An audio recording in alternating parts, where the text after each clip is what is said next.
Details are surfacing about that superhuman force that took down bin Laden, the Navy SEALs known as Team 6. The whole world was not aware when the Navy SEAL Team 6 went on the highly dangerous mission to capture one of the most wanted men in the history of the world.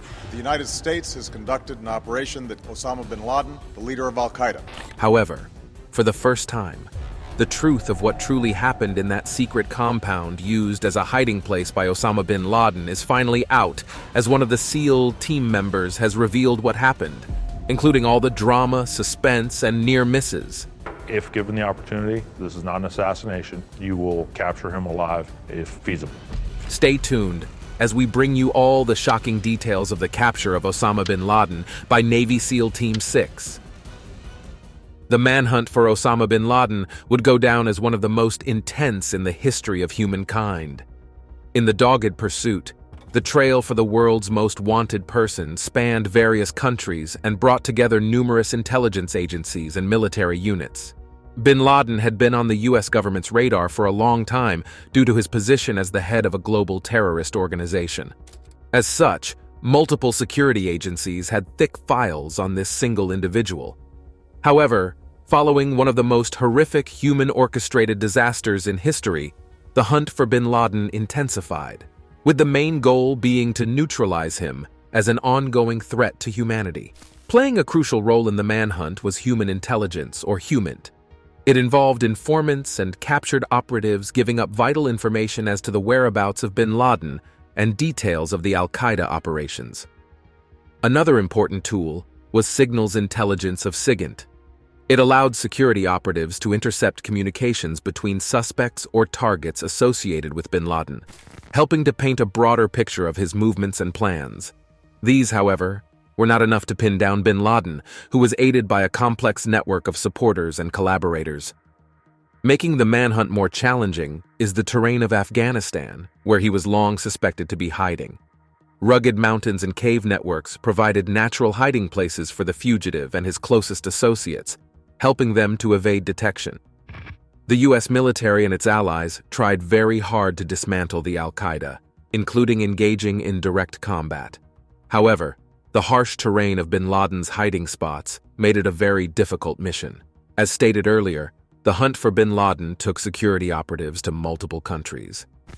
Pakistan, being an important US ally in the region, became another suspected hiding place for bin Laden.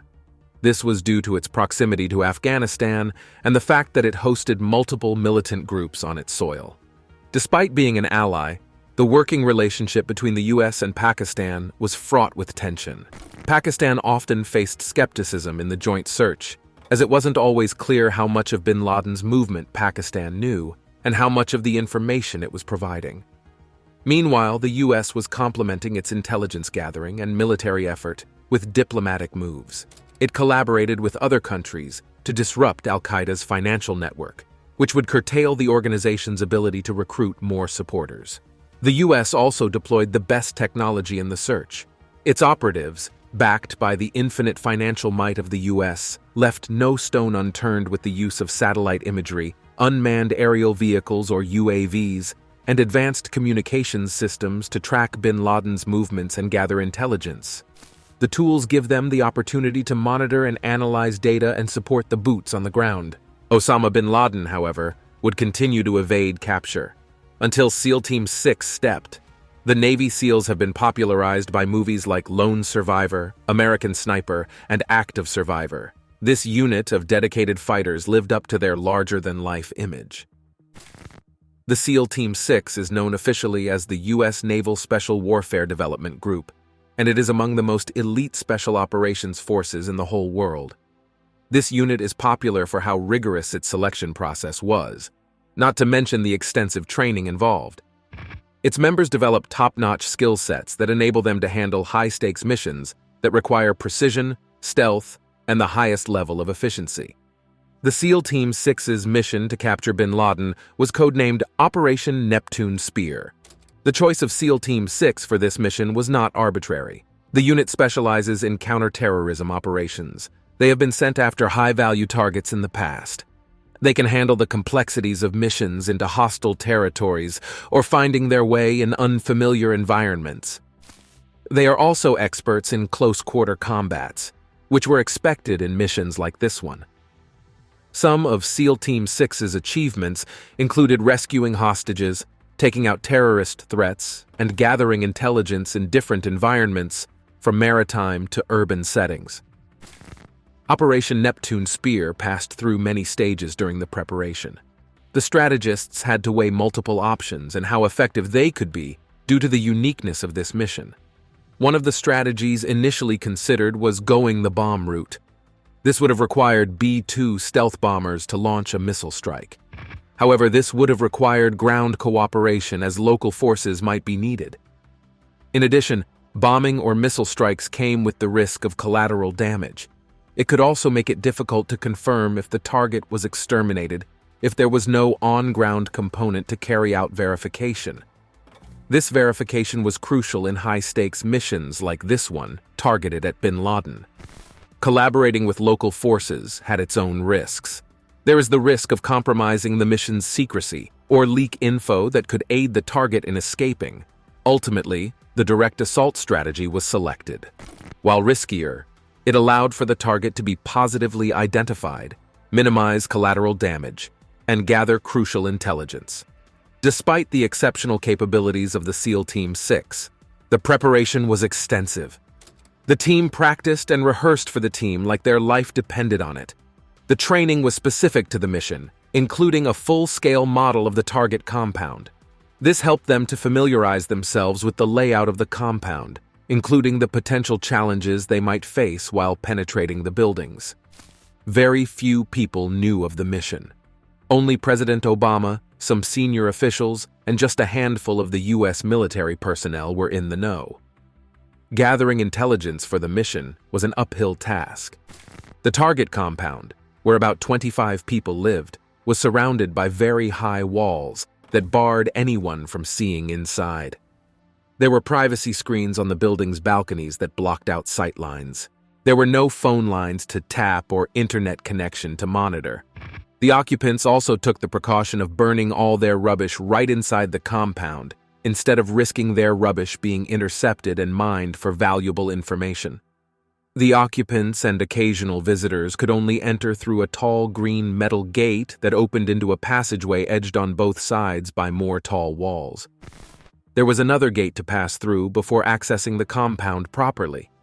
Neighbors confirmed that movements into and out of the compound were minimal, as the occupants rarely went out. When they did so, it was usually in a red Suzuki Jeep or van, and the gates shut tight immediately after they left. Meanwhile, the U.S. intelligence team started surveying the compound intensely using satellites in the sky and operatives based in a CIA safe house set up nearby. From these hideouts, CIA agents closely monitored movement into and out of the compound to carry out a pattern of life assessment. They used different clever methods to gather information from the locals.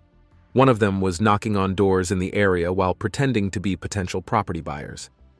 After admiring the house, they would request the architectural plans under the pretext that they wanted to build something similar. One time, one of the men daringly approached the compound to make inquiries. The CIA also used a sophisticated drone to gather information. This RQ-170 Sentinel stealth drone could rest around the compound and evade detection by the local authorities. It can operate from high altitudes, from where it could take shots from angles and capture videos to prevent having to fly directly above the compound.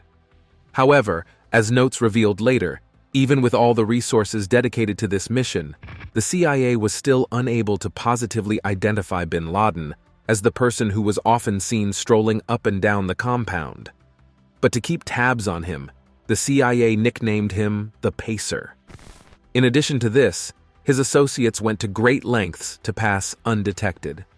This included driving up to 1.5 hours away from the compound before inserting a battery in their mobile phone to make a call. In the end, bin Laden was never conclusively identified as the Pacer. Even the US president admitted on the news that it was a 55-45 situation. The preparation for the mission, however, did not mean everything would go smoothly. May 2nd was decided as a very good day to conduct the raid, as there was going to be no moon. The president's formal approval 3 days before set things in motion for the raid of the century. On the night of the operation, 2 teams of Navy SEALs were flown in on 5 aircraft from Jalalabad in Afghanistan, where the U.S. had a base. From there, 3 Chinook helicopters transported a backup team composed of 24 SEALs to a spot near the Indus River. It would only take them 10 minutes to get to bin Laden's compound if they had to. Everything was set. One of the most crucial aspects of the mission was the Black Hawk helicopter, which would be used to fly 120 miles into Pakistan from Afghanistan. They were modified from the standard UH-60 Blackhawks to meet the taxing requirements of the mission. The helicopters were upgraded with advanced stealth tech to be able to fly under the radar. Their exteriors were covered with special radar-absorbent materials. Their fuselages were also modified to reduce their radar cross-sections. Engineers also redesigned the rotor blades to reduce noise and radar signatures. They also altered the exhaust system to reduce the temperature of the exhaust gases, reducing the helicopter's vulnerability to heat-seeking missiles. So many factors had to be carefully considered during these modifications. For example, the advanced materials and tech required to boost stealth jacked up the costs of the whole mission. They also make them much more complex to operate and maintain. The maintenance itself was time-consuming and needed highly trained technicians, which could have limited operational readiness. The modifications also introduced performance trade-offs. The extra features meant more weight, a crucial factor in air operations. The heavier the helicopter, the slower it is and the less flying range it gets. The upgrades to the rotor blades for noise reduction also introduced new flight stability and maneuverability problems. The whole operation depended in large part on the pilot's expertise in navigating complex environments. The plan ensured the infiltration route meticulously avoided known radar installations. This meant the pilots had to fly in at very low altitudes over mountain terrain. This is what is called the nap of the earth flying. While it helped to avoid detection by radar, it was extremely risky as the terrain was not familiar. Couple that with the lack of full visibility, and you could have a disaster on your hands. The low visibility was due to the mission taking place at night when there was no moon. The Navy SEAL 6's best plans still ran into problems. 2 of the modified Blackhawks flew to Abbottabad, carrying 23 SEALs, a translator, and Cairo, a tracking dog. 3 of the SEALs had the risky job of smoking out bin Laden. The original plan would see one of the helicopters hovering silently over the main building as the SEALs clamber down onto the roof. The second helicopter would drop more team members inside the compound. This sequence was supposed to last only a couple of minutes, with the second helicopter immediately flying away to reduce the risk of attracting unnecessary attention. On the approach to the target location, the helicopter that was supposed to hover above the main building encountered something not accounted for. It was an environmental problem called a vortex ring state. The extremely dangerous condition happens when a helicopter descends very fast into its own downwash and results in a loss of lift. The heavily modified Blackhawk, with its altered aerodynamics, combined with the high walls surrounding the compound bin Laden was traced to, caused the vortex ring state, ultimately ending in a crash landing inside the compound as its tail and rotor hit one of the high walls. However, the operatives decided the crash would not impede the mission as nobody was seriously injured, but it called for a quick modification of their extraction plan. Now that the element of surprise was out of the question, the only option was to blast their way in. Bear in mind that there were other walls apart from the outer higher walls, and the commandos simply had to blast them out of the way. However, this meant that the monitoring team in the Situation Room in the White House could not follow what was going on in real time for about 25 minutes. This was when the commando came under fire. They were about to start searching the buildings when one of bin Laden's confidants opened fire on them from behind the door of the guardhouse. However, a return fire quickly neutralized him. His wife was also eliminated as she made a move to grab the soldiers. The team recorded more fatalities after accessing the main building. A man on the ground floor was taken out as it was believed he was about to shoot. While making their way up the stairs, they encountered bin Laden's adult son, who was also shot. Meanwhile, the trio tasked with locating bin Laden reported progress. They had spotted just 20 minutes into the raid as he stood at the end of a corridor. They quickly recognized him, but he ducked inside a room on spotting the SEALs. This is where the multiple narratives of the night's event differ. According to the initial U.S. account, bin Laden exchanged gunshots with the SEALs, using his wife as a human shield. However, the statement was later corrected to say the soldiers rushed into the room to find bin Laden cowering behind two women who were screaming in an attempt to protect him. One of the SEALs then shoved the women aside, and another SEAL aimed at bin Laden, shooting at his head and chest, which took him out. However, a different account came from one of the SEALs. According to him, there was no gunshot back and forth before bin Laden was taken out. He claimed bin Laden was shot in the head as soon as he stuck his head out of the room. This was how he got the first shot.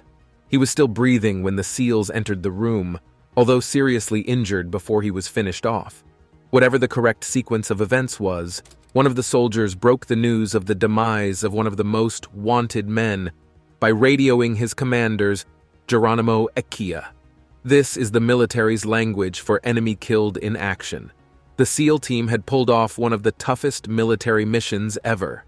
This meant they had accomplished one part of their task. Geronimo was the code name for the part of the mission where bin Laden was either captured or killed. The commanders relayed the news to President Obama with 3 words: "We got him." It was news to the president and his companions in the Situation Room because they were unable to see the moment that the team got their man. However, it was reported that bin Laden's 29-year-old wife witnessed her husband's last moments. Another witness was the couple's 12-year-old daughter. The follow-up actions swiftly started.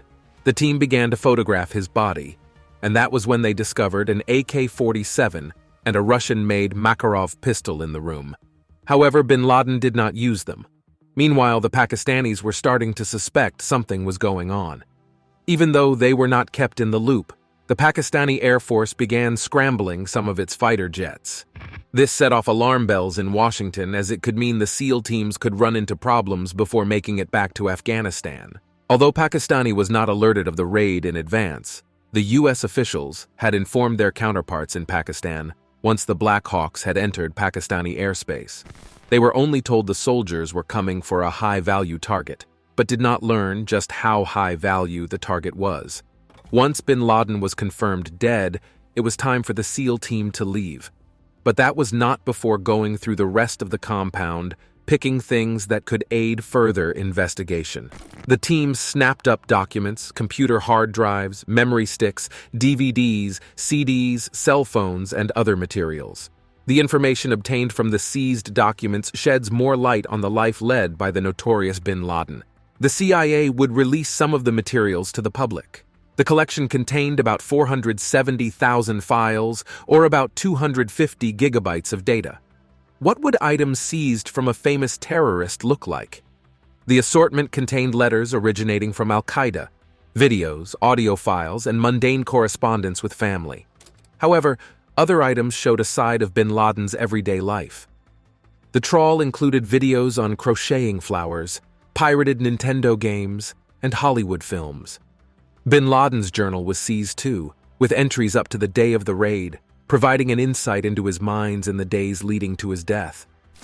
They also found reels of public speech practice, home video footage of bin Laden's son, and of course, jihadi propaganda materials. One of the Chinook helicopters was called in to pick up the team from the damaged Black Hawk. After corralling the survivors of the raid into a room, bin Laden's body was loaded up and the party took off for the U.S. base in Afghanistan. The damaged helicopter was loaded with explosives and blown up to avoid the sensitive components falling into the wrong hands. What became of bin Laden's body? According to U.S. officials, the late Al-Qaeda's remains were treated with respect. Islamic traditions required the body to be buried as soon as possible. A U.S. official claimed traditional procedures for Islamic burials were strictly followed. Bin Laden got his burial rites on the deck of the USS Carl Vinson, an aircraft carrier. The body was covered in a white sheet and put in a weighted bag. The bag was then placed on a flat board, tipped up, and eased into the Arabian Sea. The burial took place about 12 hours after bin Laden took his last breath. The delay was due to the necessary steps to positively identify the body. It was first flown to Afghanistan, where a DNA sample was taken and matched to family members. Facial recognition was also carried out to confirm they got the right person. It was from here that the body was moved to the aircraft carrier. Why a burial at sea? According to some U.S. officials, the decision was made for two reasons. First was obvious: to prevent his grave from becoming a shrine, thereby helping him to promote his ideologies from the grave. The second reason was there was no time to shop around for a country that would accept to have him buried on their soil. According to some news sources, Saudi Arabia flatly refused to take his body. Meanwhile, what was going on in the Situation Room? There is an iconic photo shot by Pete Souza that seems to capture the different reactions in the room when the message of bin Laden's passing reached them. Then Vice President Joe Biden was clutching his rosary beads in a moment of personal faith. He had advised caution at the start of the mission, according to Obama's memoirs. Biden himself insisted he only advised them to wait to be sure it was the right decision. However, once the news of the mission's success was received, he was up gripping President Obama's shoulders and congratulating him. President Obama was the least formally dressed person in the room, perched on a folding chair. He was among the most focused person in the room. He had decided early in his first presidential term to bring bin Laden to justice. Obama was dressed in the clothes he wore to play golf earlier in the day, part of a ruse to avoid alerting anybody that anything special was going on in the White House that day. He had also avoided the control room team because he didn't want to sidetrack them by making them go all over their plans with him again. However, he slipped into a smaller conference when he realized there was a live feed of bin Laden's compound there. According to him, it was the first and only time he watched a military operation unfold in real time as a president. He admitted that waiting for the outcome was excruciating. In his announcement of the mission, President Obama said he called Pakistani President Asif Ali Zardari after the raid, and noted that cooperation between the two countries on counterterrorism helped lead the SEAL team to the compound where bin Laden lived the last days of his life.